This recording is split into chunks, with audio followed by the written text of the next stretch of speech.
उपस्थित है जनपद कुशीनगर के कप्तानगंज नगर पंचायत में।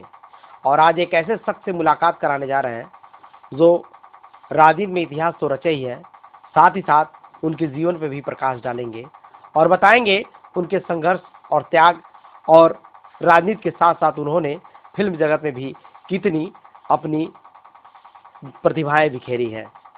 इस वक्त हम मौजूद है कप्तानगंज नगर पंचायत के पूर्व चेयरमैन अशोक अग्रहरी जी के निजी आवास पे, और हमारे साथ जुड़ने जा रहे हैं अशोक अग्रहरी जी, जो 1995 में कप्तानगंज नगर पंचायत के चेयरमैन रह चुके हैं। आज हमारे साथ जुड़ चुके हैं। बहुत बहुत स्वागत सर, कैसे हैं? अच्छे हैं सर। स्वास्थ्य सर कैसा है? अच्छा है। सर, बात करने से पहले हम बात करेंगे आपसे कि कल देखा गया कि आपकी पत्नी उषा अग्रहरी जो चेयरमैन पद के उम्मीदवार हैं, आप और आपकी पत्नी पूरे नगर में एक भव्य जुलूस को लेकर पूरे नगर में भ्रमण करने का काम किए। सर, इसका उद्देश्य क्या है? क्या संदेश देने के लिए आपने भ्रमण किया? सर, आपको प्रणाम करता हूँ। आप मेरी भावनाओं को समझ रहे हैं, इसलिए बार बार मेरा इंटरव्यू ले रहे हैं।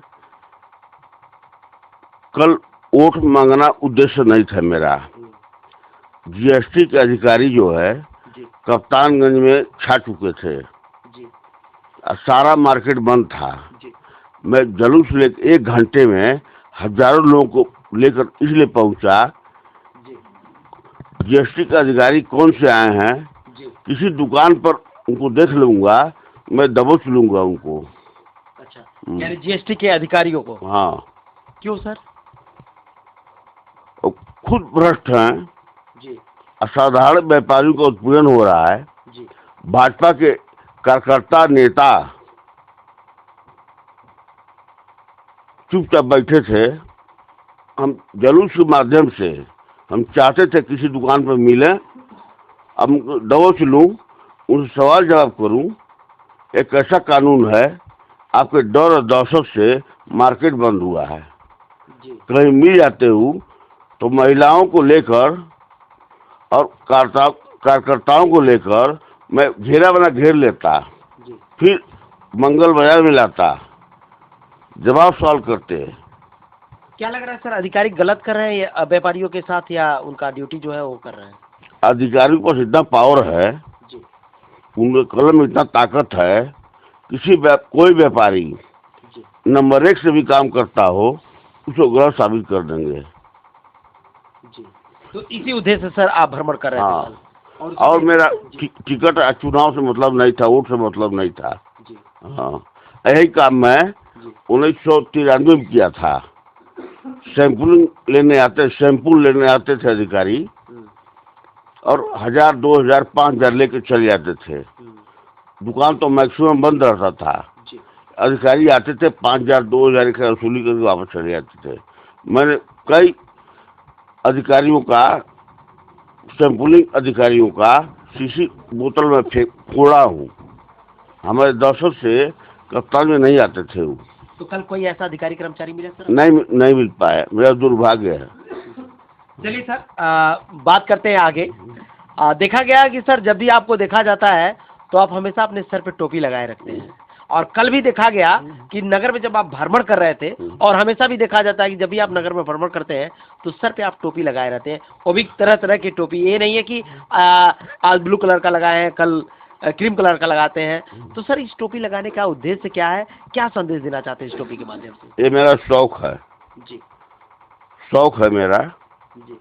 अब मेरे घर में अनगिनत टोपी है। जी। एक दुनिया के लोगों से अलग हट कर रहे हैं हम। यानी कि टोपी के उद्देश्य से आप अलग होना चाहते हैं, लोगों के बीच में एक अलग पहचान बनाना चाहते हैं। मैं हिंदू हूँ जी। मैक्सिमम मुस्लिम लोग टोपी लगाते हैं। जी। ये टोपी बीपी सिंह लगाए हैं। जी। बोलिए। चलिए, टोपी की बात है, शौक की बात है। ये टोपी जो है आजम खान लगाते हैं। और कौन सर? फारूक अब्दुल्ला लगाए हैं। जी।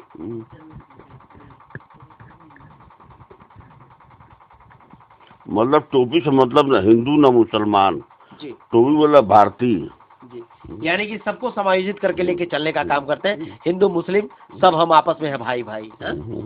चलिए सर, बहुत ही अच्छा लगा। जहाँ तक कि शौक की बात की जाए तो एक चीज और आपके बारे में जानकारी प्राप्त हुआ है कि आप सर राजनीतिक के साथ साथ एक अच्छे निर्माता और कंपनी के ऑनर हैं, लेखक हैं। आपने बहुत सारी फिल्मों को भी लिखा है, बहुत सारे नाटकों को भी लिखा है, और आपके अनुसार चलता है राही इंटरटेनमेंट, नियामत अली के नाम से एक चैनल भी चलता है। सर इसको लेकर क्या कहना चाहेंगे? पहले तो मैं संगीत का पुजारी हूँ। मेरा यूट्यूब चैनल चल रहा है इस समय, राही इंटरटेनमेंट नियामत अली। हाँ, कनाडा से रिलीज हो रहा है, कनाडा से प्रचार आ रहा है मेरे चैनल पर, कनाडा से डॉलर में रुपया आ रहा है, ठीक ना। सर एक चीज उसमें ये भी जाना गया है कि जो नियामत अली यानी कि राही इंटरटेनमेंट नियामत अली जो चैनल है आपका बहुत ही कम समय में मोनेटाइज हो गया था। यानी कि 5 महीने में मोनेटाइज हो गया। सर कैसे इतना संभव आपने किया? सच्चे मन से मैंने भक्ति सॉन्ग लिखा है जी। मैं नाटक भी गया बॉम्बे रिसर्च होने के लिए जी। 3 भोजपुरी पिक्चर लिखे हैं, वो भी बॉम्बे गया मोनेटाइज के लिए जी। अब बहुत ज़्यादा गाना नहीं गा पाया हूँ जी, उतना ही में हिट हो गया है जी। सर जहाँ तक कि गीत की बात कर ली जाए तो हम चाहेंगे कि आप एक बहुत ही बेहतर राइटर हैं और फिल्म लिखते हैं, नाटक लिखते हैं, तो आपके द्वारा हमारे दर्शक और अन्य लोग कुछ गुनगुनाना चाहेंगे, सुनना चाहेंगे, तो क्या सुनाना चाहेंगे सर, जो एक संदेश के रूप में हो? मैं सिंगर नहीं हूँ जी, नहीं कुछ लेखनीय होगा, कुछ लेखनीय होगा जो जनता के बीच में, समाज के बीच में एक संदेश देता हो, किसी तरह का हो। गीतकार मैं हूँ जी। फिर बाद में इंटरव्यू लीजिएगा जी, जी, जी। मैं गाना भी गा लेता हूँ, ढोलक भी बजा लेता हूँ, तबला भी बजाया हूँ। चलिए बाकी बात बाद में होगी। सर एक बात और देखा गया कि आप इंटीरियर डिजाइनर भी हैं, तो मैं आपसे जानना चाहूँगा सर, अभी तक आपने इस डिजाइनिंग को लेकर कहाँ कहाँ आपने डिजाइनिंग दी है और इंटीरियर डिजाइन कहाँ कहाँ आपने प्रस्तुत किया है सर? वो मेरा पेशा नहीं है जी, वो मेरा शौक है जी। मेरे घर के कमरे को ऊंचा लीजिए जी। तो आप देख सकते हैं कि सर राजनीति के साथ साथ एक फिल्मों में भी रुचि रखते हैं, जो एक अच्छे राइटर है, गीतकार है, नाटककार है, संगीत भी सर आप बनाते होंगे, संगीतकार है, और इनकी इंटरटेनमेंट जो है कंपनी भी है, राही इंटरटेनमेंट नियामत अली के नाम से, जो 5 महीने में ही मोनेटाइज हो गया। और सर इंटीरियर एक डिजाइनर भी हैं, जो अपने कमरे यानी कि बेडरूम में काफ़ी अच्छा डिजाइनिंग का दृश्य देने का काम किया है। आप देख सकते हैं चारों तरफ कमरे को सजा दिया गया है, सर के निर्देशानुसार, सर के द्वारा इससे इंटीरियर डिजाइन दिया गया है, काफ़ी अच्छा है, मनमोहक है।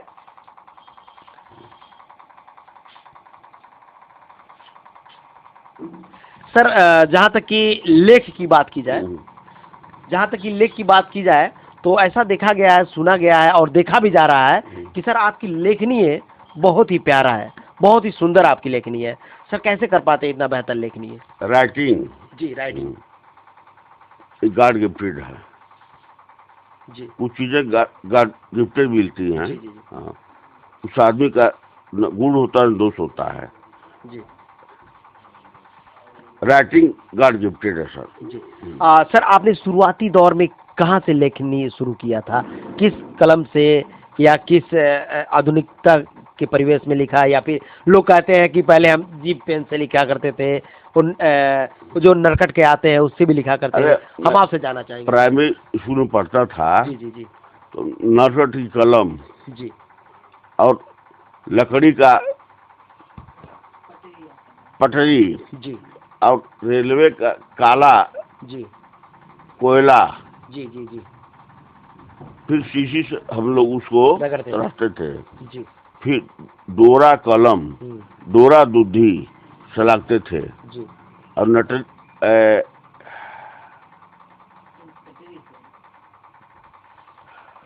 क्या होता है, दुधी सलाखते थे।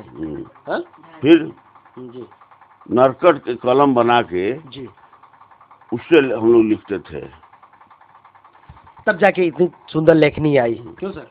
राइटिंग और नहीं सर जी नहीं सर, जी बहुत लोग 100 लोग उसी तरह पढ़ते थे। जी। भगवान की कृपा थी, मेरी राइटिंग बहुत सुंदर है। तो सर अन्य लोगों को क्या कहना चाहेंगे हेड राइटिंग बनाने के लिए, राइटिंग बनाने के लिए किससे लिखा है? गॉड गिफ्टेड है सर, ये गॉड गिफ्टेड है।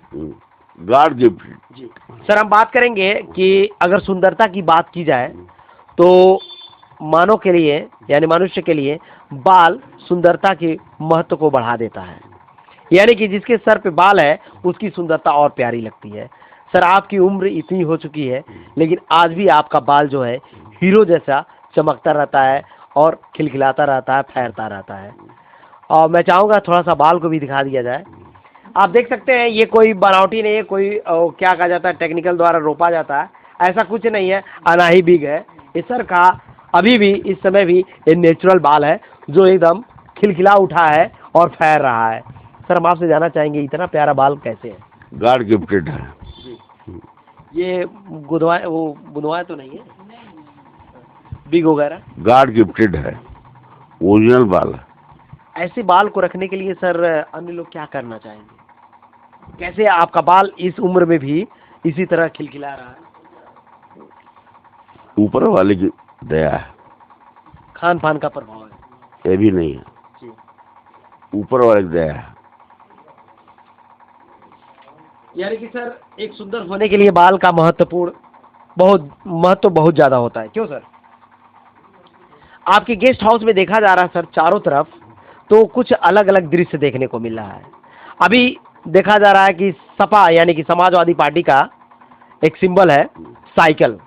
तो साइकिल आपके जस्ट सर के ऊपर ही टंगा हुआ है। सर ये साइकिल का चिन्ह क्या दर्शा रहा है? आप पार्टी का प्रचार कर रहे हैं या फिर आप शौक के लिए इस साइकिल को रखे हैं?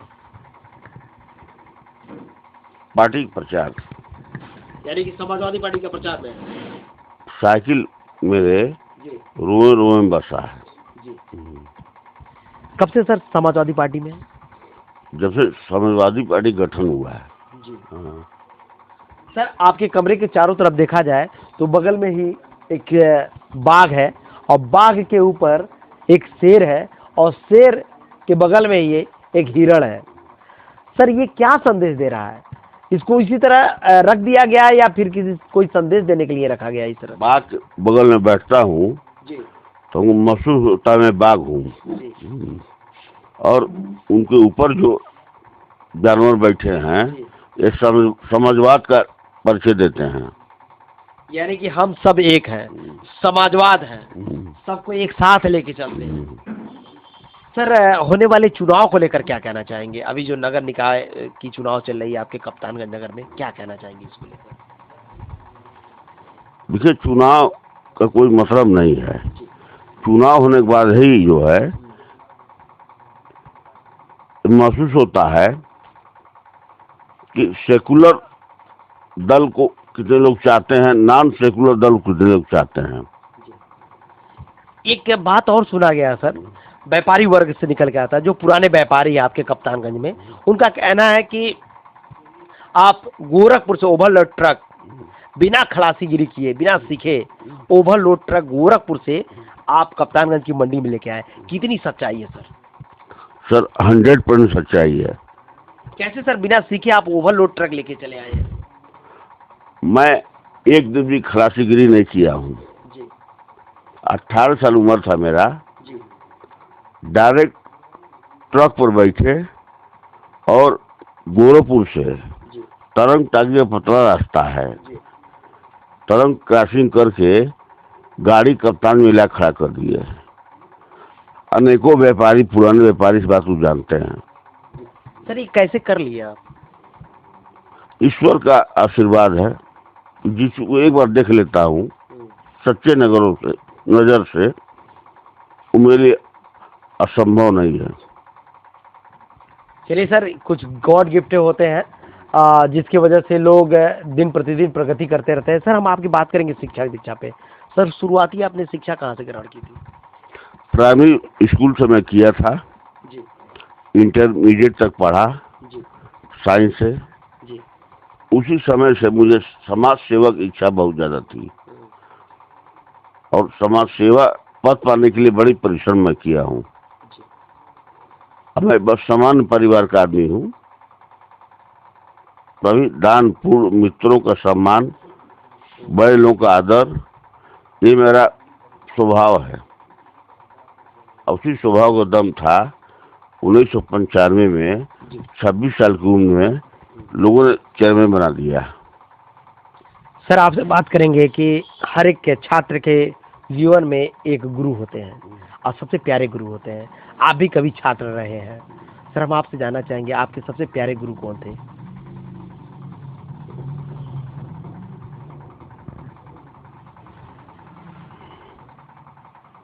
एक कठिन प्रश्न है।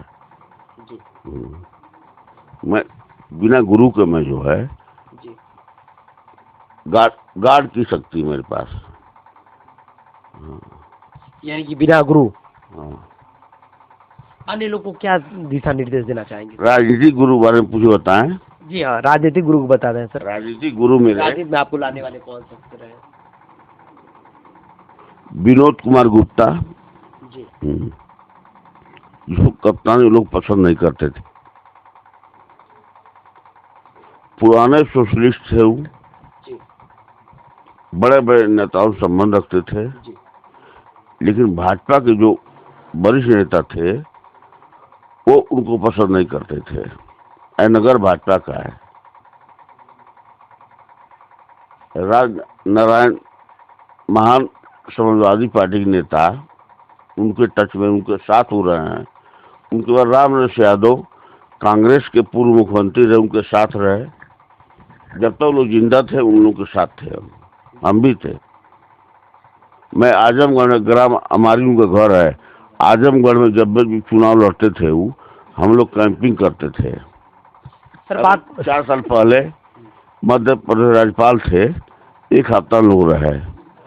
विनोद गुप्ता बेचारे मर गए, अपने परिवार के लिए कुछ भी नहीं कर पाए, केवल समाज सेवा किया। और कप्तान के लोग उनको बुरा भला कहते चले आए। इस बात का मुझे बहुत दुख है। सर, बात करेंगे कि हर एक छात्र जब छात्र जीवन में रहता है तो सोचता है कि मैं पढ़ के ये बनूंगा वो बनूंगा। आपका क्या इरादा था सर? आप क्या बनना चाहते थे? सर, 1990 में मेरी पोस्टिंग जो है ईओ के पद पर हो रहा था। जी जो नगर पालिका, नगर पंचायत के जी जी ईओ हैं, अधिशासी अधिकारी, वहां मेरी भर्ती हो रही थी। एक बलिया के ईओ थे, पूछे ईओ सब कितना तनख्वाह है? वो कहे 900 रुपया।